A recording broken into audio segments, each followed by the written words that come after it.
Good morning class. ये video 7th class के बच्चों के लिए है। अच्छा बच्चों, आज हम हिस्ट्री में चैप्टर 2 रीड करेंगे। नए राजा और राज्य, न्यू किंग्स एंड किंगडम्स।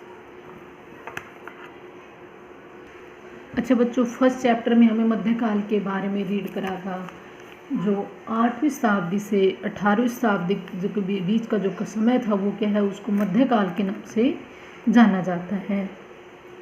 दक्षिण भारत में विकसित होने में अनेक राजा आए, अनेक राजाओं ने शासन किया, लेकिन जो राजवंश चोल शासक थे वो क्या सबसे महान शासक थे। हमने पढ़ा था कि 8वीं से 13वीं शताब्दी के मध्य क्या है, अनेक नए राजा आए और उन्होंने क्या है दक्षिण भारत पर शासन किया। दक्षिण भारत में विकसित होने वाला सबसे महत्वपूर्ण राजवंश चोल शासकों का था।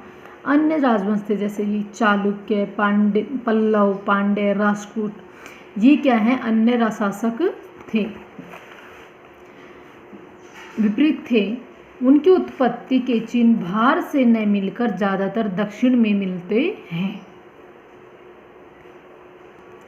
नए राजाओं का उत्थान। 7वीं शताब्दी के अंत में भारत में नए राजाओं जैसे कि गुज्जर, प्रतिहार, राष्ट्रकूट, पालों, चोलों और चौहानों का उत्थान हुआ। अनेक, जैसे मैंने आपसे बताया था, गुज्जर, प्रतिहार, राष्ट्रकूट, चोलों, अनेक राज्यों का क्या उत्थान हुआ, अनेक राज्य आए। सभी राज्यों को इच्छा साम्राज्य स्थापित करने की थी, इसलिए वे लगातार क्या है पड़ोसी राज्यों पर शासन करने के लिए एक दूसरे के साथ क्या है वो युद्ध करते थे। युद्ध के द्वारा ही क्या है वो अपने शासन का विस्तार कर सकते थे। राजा अक्सर प्रायद्वीप के विभिन्न क्षेत्रों में अमीर जमींदार योद्धाओं प्रमुख से अपने मानतों सामंतों से रूप में नियुक्त किया गया वे राजा और सैन्य सहायता प्रदान करते थे और बदले में अपने राजाओं से क्या है वो उपहार की कामना करते थे कि क्या उन्हें उपहार में कुछ या तो कोई अच्छी वस्तु मिले या क्या है उन्हें कुछ क्षेत्र उपहार में दिया जाए। राजा प्रशासनिक मामलों की देखभाल के लिए प्रमुखों पर कुछ ज़्यादा ही निर्भर हो गया। प्रशासनिक प्रणाली, उस समय जो राजा थे उनको जो प्रशासन की जो व्यवस्था थी वो कैसे थी। प्रशासनिक प्रणाली की उनके एडमिनिस्ट्रेटिव सिस्टम, प्रशासन व्यवस्था के बारे में। जनजाति सरदारों द्वारा निर्दिष्ट की गई प्रारंभिक प्रशासनिक प्रणाली को क्या क्षेत्रीय राजतंत्रों या पुश्तैनी राजतंत्रों में परिवर्तन कर दिया गया। जो प्राचीन काल जो पहले लोग करते थे, जो उनकी प्रशासन व्यवस्था को बदल कर दिया गया, क्या है उनको वंश के अनुसार कर दिया गया। जो वंश पुश्तैनी वही आ गया है कि इसका बेटा राजा बनेगा इसकी मृत्यु के बाद, तथा राजस्व वसूली के लिए उपयुक्त रास्ते निकाले गए। कर के लिए क्या है अनेक रास्ते निकाले गए। नर्मदा नदी के तट पर पूर्व और दक्षिण क्षेत्रों में खेती की योजनाएं विकसित की गई, वहां पर खेती की जाएगी। सेना में भर्ती श्रमिकों को बढ़ावा दिया गया। इन नए राजाओं के अधिकारों के मध्य में सेना की व्यवस्था के लिए नए शहर और हाईवे निर्माण के राजस्व एकत्रित किया गया। 600 ईस्वी पूर्व 16 ऐसी क्षेत्रीय शक्तियाँ जैसे मगध, कौशल, क्रू, गांधार सहित उत्तर भारत के मैदानी इलाकों में आधुनिक युग में अफगानिस्तान और बांग्लादेश तक क्या है फैली हुई थी। प्रारंभिक मध्यकाल में सभी सत्तारूढ़ राजाओं ने अपने क्षेत्रों को क्या है प्रभावित किया, लेकिन अधिक धन के लिए अक्सर क्या है एक दूसरे पर नियंत्रण रखने का वो प्रयास करते थे। गंगा घाटी में कन्नौज एक ऐसा क्षेत्र था जिसमें कई शताब्दियों तक त्रिदलीय संघर्ष को क्या है उन्होंने जन्म दिया। पाल डायनेस्टी 8वीं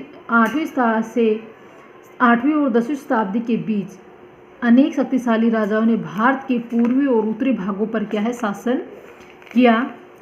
पाल राजा धर्मपाल जो गोपाल का बेटा था, गोपाल वंश की स्थापना किसने की थी, गोपाल ने। उसने 8वीं शताब्दी से 9वीं शताब्दी के प्रारंभ तक क्या है उन्होंने शासन किया। और जो धर्मपाल था उसने नालंदा विश्वविद्यालय, विक्रमशिला महाविद्यालय की स्थापना किसने की थी, धर्मपाल ने। इन्होंने नालंदा विश्वविद्यालय की स्थापना की और विक्रमशिला महाविद्यालय की स्थापना धर्मपाल ने की। सेन वंश, पालों के पतन के बाद सेन राजवंश में बंगाल ने अपने साम्राज्य की क्या है स्थापना की, और इस साम्राज्य की स्थापना सामंत सेन था। इस राजवंश का महानतम शासक विजय सेन था।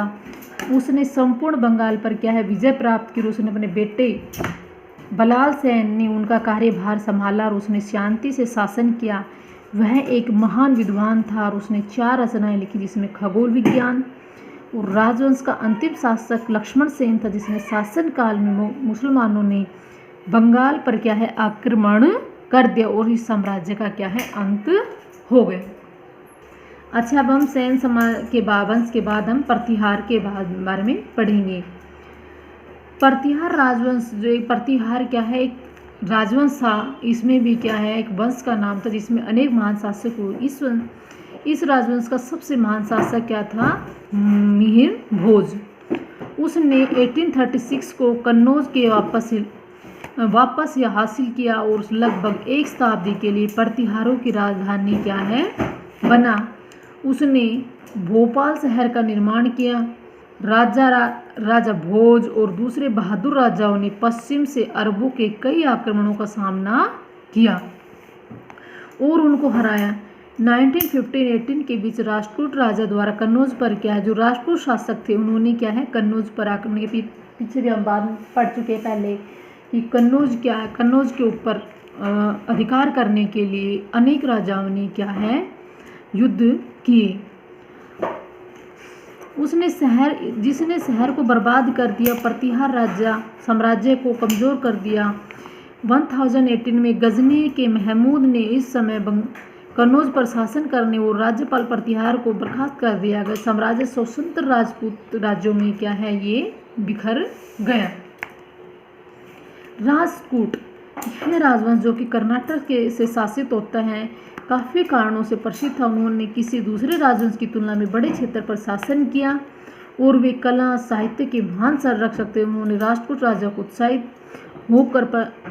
होकर प्रदान की गई शिक्षा साहित्य अद्वितीय थी। उसने के द्वारा अपनाई गई धार्मिक उदारता अनुकरणीय थी। 9वीं शताब्दी के मध्य उभरने वाला महत्वपूर्ण राजवंश किसका था? चोलों का था। थैंक यू बच्चों। ये चैप्टर हाफ हो गया है, इसको नेक्स्ट वीडियो में रीड करेंगे। Today is your work, read this chapter and learn short question answer in क्विक्स। Thank you class and complete your notebook.